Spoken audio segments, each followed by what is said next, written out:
This bulletin proudly brought to you in association with Alex Campbell's Menswear.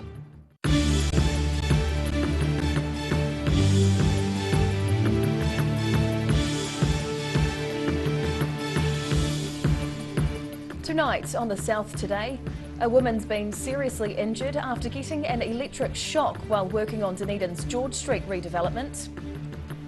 A new initiative is launched in Queenstown to try and help struggling local businesses with staff shortages. And duck hunting season is set to open tomorrow with clear skies forecast and a last-minute rush on gun licences.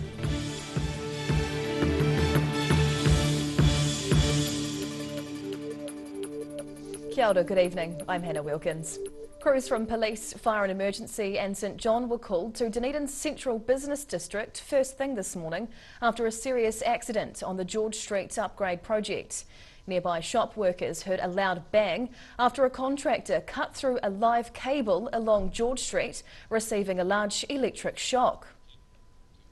A 34-year-old woman was taken to Dunedin Hospital this morning in a serious condition after getting an electric shock while working on the upgrade of Dunedin's main shopping street. Emergency services were called to the scene outside the Farmers store about 9 a.m, where work on the Dunedin City Council's $28 million revamp of George Street is underway. Police say a female contractor working for Isaac Construction cut through a live cable in a trench, receiving electrical burns to her arm. She was taken to Dunedin Hospital with serious injuries, but is in a stable condition and receiving treatment. WorkSafe has been notified and the work site between Moray Place and St Andrew Street has been made safe and closed until further notice. A thorough investigation into exactly what happened will take place. The DCC says they're supporting the teams, including offering counselling, with many staff involved in the Retail Quarter project very shaken about the incident. The council has thanked members of the public, particularly an off-duty doctor who provided first aid and assistance immediately after the incident. In Dunedin, the South Today. A ferry serving at Tuapeka Mouth has been out of action over the summer season because of dry weather. The 126-year-old vessel is pushed across the Clutha River by the water current, but the punt needs a minimum flow of 300 cubic metres of water per second to operate. Ferryman Tom Jones says the flow during this year's dry period has been insufficient for operation. He says the ferry's only been able to run for 1.5 days over the last few months. A new initiative has been launched in Queenstown designed to help struggling businesses with staff shortages. Two women have created a plan called Locals Keeping Queenstown Open, which is aiming to bridge the gap for local business owners in the resort town. Bridging the gap for local businesses in Queenstown. Two innovative Queenstown locals, Darrell Jenkins and Tori Keating, have started an initiative to assist businesses struggling with staff shortages. Named Locals Keeping Queenstown Open on Facebook, the duo are aiming to bridge the gap for local business owners around the town. Darrell Jenkins, Regional Manager for Hospitality New Zealand, says the idea came to her after seeing a post by Lone Star Queenstown owner Dave Gardner. Really, Dave Gardner from Lone Star posted a couple of weeks ago on his Facebook page just asking for some friends to help out in the kitchen. And the response he got was amazing, and there were more offers than he had positions. Gardner, after putting out the plea for a helping hand to the Queenstown community, had an estimated 20 volunteers helping out over the 2-week school holiday period. While Gardner wasn't too keen on putting out the notice for extra support, he says the response to the post was quite surprising. Yeah, and we couldn't have survived it without the support we got from local community that just pitched in. Really, it was quite humbling and actually quite cool just to feel the vibe when it happened, because people never worked here before, and within a night they were superstars and they knew what they were doing. And Tori Keating, co-owner of X Travel, says the main purpose of the cause is to pull the tourist town through until travellers with working holiday visas can return to the township in June. And I just feel like it's an opportunity for us to just bridge that gap between now and when we actually start getting our holiday working visa holders back into the country. Heading into the winter season, there are concerns for what the future will look like. However, with proof of the local community being able to tough it out through trying times, it does provide hope for the coming months. In Queenstown, the South Today. It's like Christmas for the country's hunters as the annual duck shooting season opens on Saturday morning. Good conditions are forecast for the opening day, with Fish and Game officers expecting to see bumper bags this year. Looking to the sky ahead of the big day for duck hunters. After last year's COVID-restricted season, Fish and Game are expecting an extra 5,000 duck hunters to sign up at the last minute for their shooting licences. Here at Fish and Game, our busiest day is today. Hunters around the country will be picking whether they want to go duck hunting tomorrow. They'll be looking at the weather forecast, and in the last minute, as always, they'll go online and buy their licence as the last sort of part of what they do for the day. They'll join the expected 35,000 private hunters and 15,000 landowners who'll all be up before dawn on Saturday, scouring the skies for their winged prey. Fish and Game says the wet summer means the ponds, lakes and rivers in the South Island are hosting a bumper crop of birds this year. So duck numbers are huge. I've seen photos from places in Southland like Balfour where there's 2,000 ducks on a single pond down there. For hunters looking to stock up on decoys and ammunition, after a couple of limited seasons, importers planned ahead to ensure retailers have good stocks for hunters to choose from. It's a good excuse for hunters to update their kits, including equipment like this novel lure. Hey, I'm Chloe from Gun City, and this season our hottest product is the Higdon Crazy Kicker XS. This thing here is a duck decoy that sprays on the water and disturbs the water so it attracts all the ducks. There is a warning from Fish and Game for hunters to always follow the 7 basic rules of firearm safety, and no duck is worth coming home without one of your mates. In Christchurch, the South Today. And that forecast for clear skies across the south tomorrow means many ducks may be flying too high and out of range of hunters. That hasn't deterred one duck hunting enthusiast in central Otago who's been preparing his mai for the opening season. Otago Fish and Game councillor Blair Trevathan has been hunting ducks on Lake Dunstan since he was 7 years old. It's a sport he shares with his father, shooting from a height he maintains by the lake. And he's hoping the season will result in lots of delicious meals being served up over the next few weeks. With our ducks, the fat ducks we pluck whole and then roast, and then the ones that might be a little bit skinnier or poorer condition we just breast out. Generally make sausages and salamis and things like that and chuck them into stir fries. So my favourite would have to be duck nuggets though. There's a good recipe online for people that are into that, so yeah. About 4,000 game licence holders hunt in Otago each year. The shooting season runs until the end of July in Otago, but finishes 3 weeks earlier in Southland. Whaiakane, still to come on the South Today. A Central Otago bike trail is awarded an upgrade just a year after opening. And we discover tasty and nutritious ways to use marine algae on your dinner plate.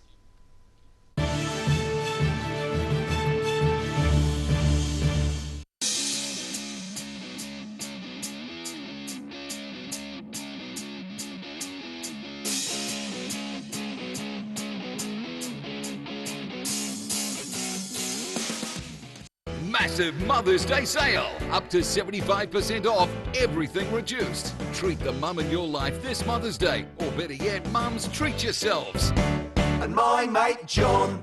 A poorly maintained heat pump can lose up to 35% of its output. The Mr. Heat Pump Cleaner team are experts. Their specially developed chemical wash is totally biodegradable. Call Mr. Heat Pump Cleaner and get the job done by the professionals. Hi, we're Age Concern Otago.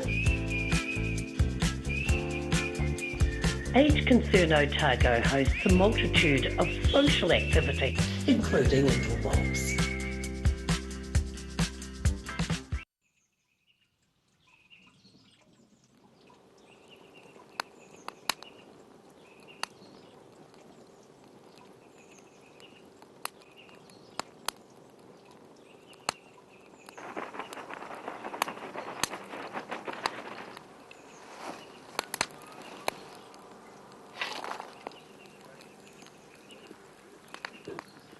Evening, I'm from the Parks Department. Have you got a permit for that fire?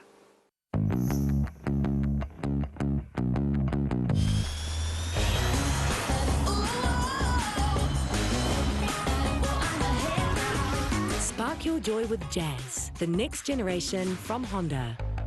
Living Well Disability Resource Centre, a not-for-profit charitable organisation and your one-stop shop for information and resources to help you retain independence. We offer a wide range of assistive products from jar openers to mobility scooters and provide assessments for Total Mobility, the half-price taxi scheme. Come and see the friendly team. You'll find us on the corner of George and Bath Streets, ground floor of Burns House.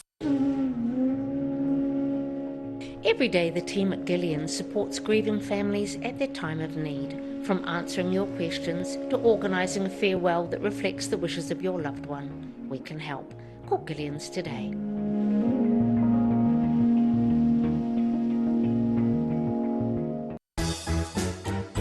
Every reason, every season, we're proud to dress the region. Alex Campbell Menswear, it fits.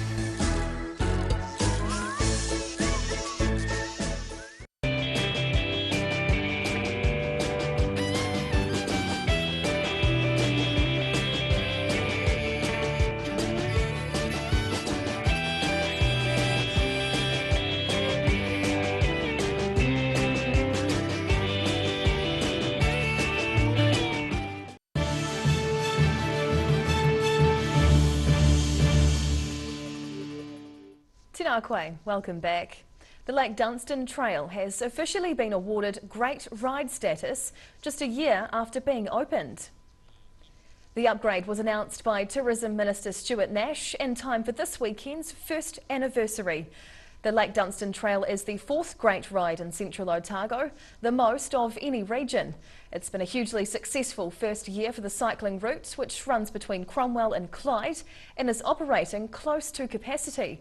The official track counter has recorded more than 83,000 cyclists and walkers since the trail opened last May, well and truly beating forecasts of 7,000 users for its first year. An Otago gold miner who died 140 years ago is finally being laid to rest again. Archaeologists uncovered the remains of the unknown miner 40 years ago and discovered his resting place had been previously disturbed by grave robbers. Funeral directors Linley Claridge and Gary Wybrow do the final preparations for the burial of a gold miner about 140 years after he died. The unknown miner's remains have been stored at the University of Otago's Anatomy Department for nearly 40 years. His body was exhumed during an archaeological dig before Cromwell Gorge was flooded to create Lake Dunstan. The miner has now become a symbol of the deprivation many workers endured during the gold rush of the late 1800s. This gold mine has become representative of all the gold miners that lost their life drowning in the river and during the harsh conditions of the gold mining period. Archaeologists discovered the man's remains had previously been disturbed by grave robbers, probably shortly after his original burial. This time round, he's getting a proper send-off. We just made a concerted effort to anatomically arrange his skeletal remains as accurately as possible and just maintaining that respect and dignity that everybody deserves to have. On May the 14th, the miner will be transported from the Otago Goldfields Heritage Trust as part of a traditional funeral procession travelling through Old Cromwell to the town cemetery. We're going to take Mr. Gold Miner on a horse and a dray down through Old Cromwell, along the main road and to the cemetery, accompanied by a procession of walkers in period dress and horseback riders to accompany him on the way to the cemetery. The service will be overseen by the Anglican Archdeacon of Central Otago, Damien Plummer. In Cromwell, the South Today. A piece of maritime history in Littleton and the Christchurch Cathedral were among the buildings open to the public recently. The Open Christchurch Architecture Festival is a celebration of the city's special spaces and hidden gems. A rare opportunity to have a look through some of the city's most historic and significant buildings. Large queues showed the popularity of the Open Christchurch Festival, which celebrates the city's changing landscape. I think one of the significant things about it is making us think about our city particularly post-quake when we're rebuilding the city. We're changing its urban form. There were opportunities to explore 41 buildings this year, ranging from private homes to historic buildings, and even a popular bird hide in Travis Wetland. Littleton's Time Ball Station proved popular, with around 400 people keen to take a look inside. So the Time Ball Station is a very interesting example of something that has been reinstated, rebuilt, using some of its original material, but putting back an incredible landmark of our city. Another highlight was the rare chance for a behind-the-scenes tour of the Christchurch Cathedral, the first time it's been part of the Open Christchurch Festival. It's a real privilege. This is the first time the public have been able to get up close and personal with the building, and that's because it has now been stabilised to a level that makes it safe just to walk in a limited edge. She says the cathedral restoration project is 2 years into its stabilisation program. We are about to start on the roof crossing, which is going to be removing part of the roof, working from a crane, to now start making it safe for people to go inside. Nobody can go in at the moment, so the work is off cranes. Tours are likely to be off limits again until next year's festival, while it's hoped regular church services will be able to resume by 2027. In Christchurch, the South Today. The Marine Studies Centre in Dunedin has been uncovering some tasty ways to add seaweed to your diet. A recent workshop tested recipes for using the various marine algae growing along our coasts, which one expert says can be very tasty and nutritious. Salty snacks sourced straight from the sea. Seaweed was the focus of a recent workshop at the New Zealand Marine Studies Centre, showing people how local seaweed can be picked and prepared for the table. Uzema Schmidt-Uchida is an enthusiast of the sea vegetables. She says seaweed is very versatile and New Zealand has a number of seaweed species suitable for eating. There are beautiful kelp species like bladder kelps and bull kelps, but my favorite is wakame or andaria because it's an invasive species and I think it's okay to collect. She was keen to demonstrate to locals just how easy it is to prepare seaweed so it's ready to eat. Well, seaweed is very versatile, but the basic is just to blanch it in hot water, only about 10 seconds or so, then it's going to change color and now you're ready to use for salad and other things. Uchida says Maori people have long understood the benefits of the aquatic plants. Maori people particularly understand has a very strong connection to the seafood, and they know the seasons and the use of it for each different species.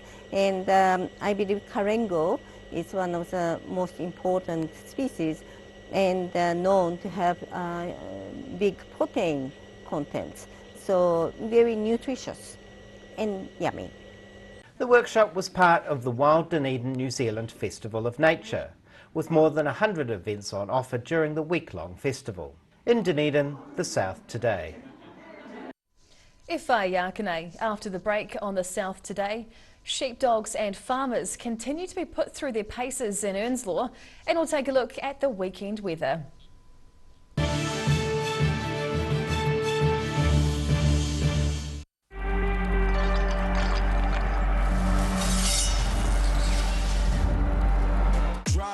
Drop when you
every season, we're proud to dress the region. Alex Campbell Menswear, it fits. MTF Finance can help you turn the key on your next vehicle with a loan made just for you. TCs and lending criteria apply.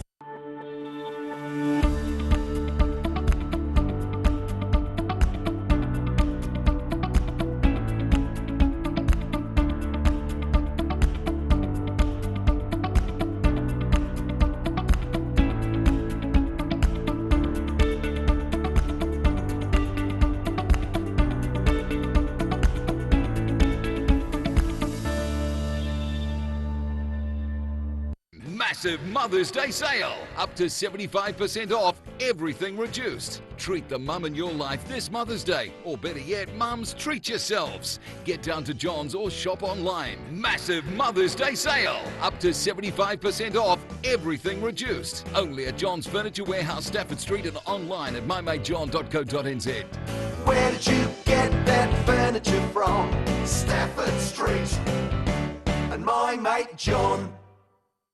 Hi, my name's Matt and I'm the Dines Group CEO. Dines is a company that's focused on selling logistics solutions to its customers. We're passionate about selling efficiency and we've been selling efficiency for over 50 years now.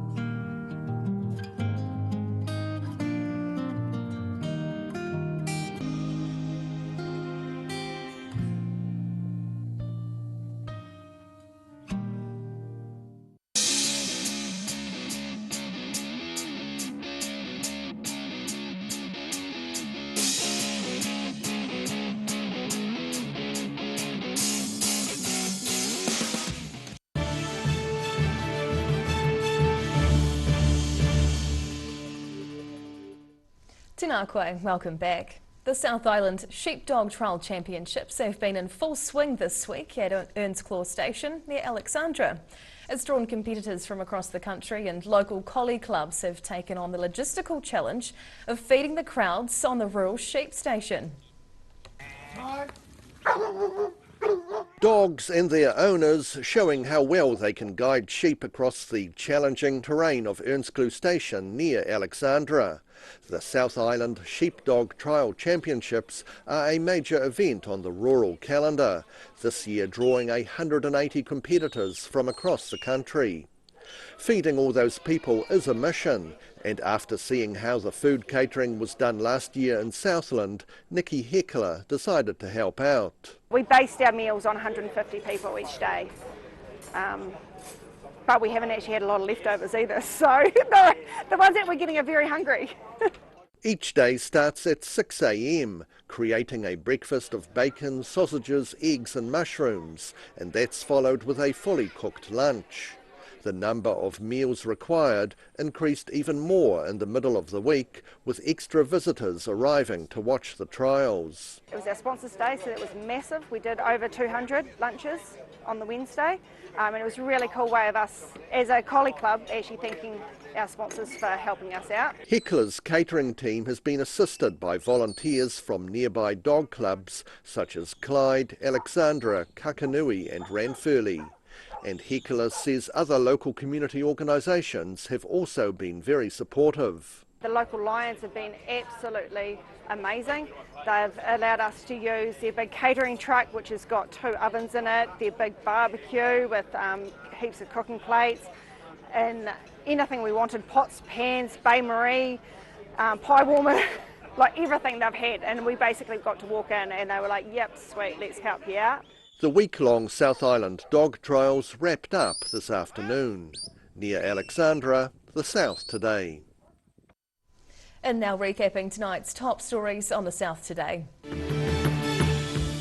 A contractor's been seriously injured after hitting a live cable and getting electric shock during the George Street revamp. A new initiative is launched in Queenstown to try and help struggling local businesses with staff shortages and keep the resort town open. And the duck hunting season is set to open tomorrow with clear skies forecast across the south and a last-minute rush on gun licences. And now a look at what's happening in tomorrow's ODT, and we welcome back the editor, Barry Stewart. Kia ora, good evening, Barry. Hannah, thank you. Good to be here. Look, we have some good reads in the paper tomorrow. We start off with a story on the person who was convicted for the Countdown stabbings, got sentenced to 13 years jail. Yes, yeah. Rob Kidd has a look at that particular character and looks behind the scenes to see more details, some details, and to see if we can learn something from the catastrophes. So a good read there.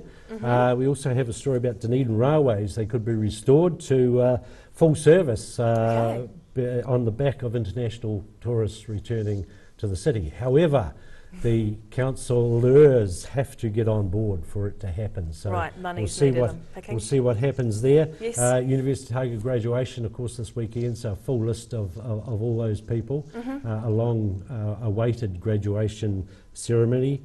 We have a group of people who are looking for a gun, a cannon that was buried in the Oval. We understand. They believe they have found it, so we're looking into that. Out. And another mystery in the weekend mix, Bruce Monroe, feature writer, goes in search of a statue that was gifted to the city but has disappeared. Oh, bum bum bum. All right, we'll look forward to reading all of those in the paper. Thank you, Barry. Okay. And now for a look at the weather. Tonight's weather proudly brought to you by Mole Map. Looking at the situation, a warm norwesterly airflow blows over the region this weekend, bringing some rain to the west and ranges, but mostly dry everywhere else. And then a cold southwesterly airflow will arrive by Monday. Heading to the top of the South Island first, Nelson's looking fine tomorrow with light winds and 19. Greymouth will be cloudy and drizzly with 18 degrees. And Christchurch looks clear by the afternoon once the low cloud lifts, heading for 18 degrees. To our southern towns now, the Catlins, Falclutha, Lumsden and Gore are all in for 18 with fresh norwesterlies tomorrow, looking like okay conditions for the opening of the duck hunting season. Travelling westwards to the Central Lakes area, the norwesterlies continue through here with high cloud. Wanaka and Queenstown will get to 17 degrees, while Alexandra reaches 19. Wet Cinciano with rain and northerlies, along with a high of 16 degrees. Looking at the northern towns next, Timaru is the warmest of the bunch tomorrow, heading for 23 degrees with northerlies, while Awamiru is a close second with 21 and high cloud. Over to Marama and Twizel, we'll get fresh norwesterlies and a high of 18 degrees.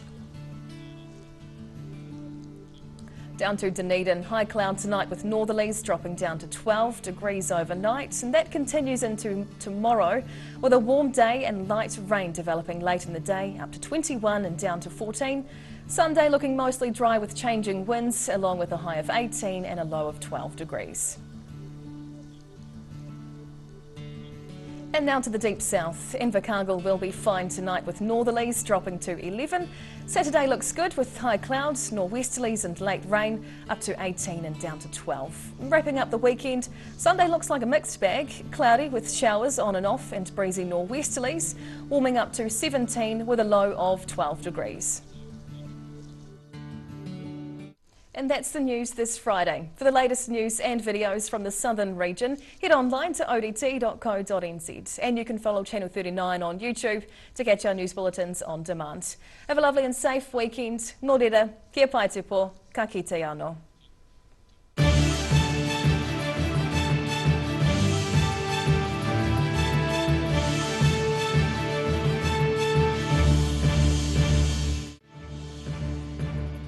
This bulletin proudly brought to you in association with Alex Campbell's Menswear. Public interest journalism funded through New Zealand On Air.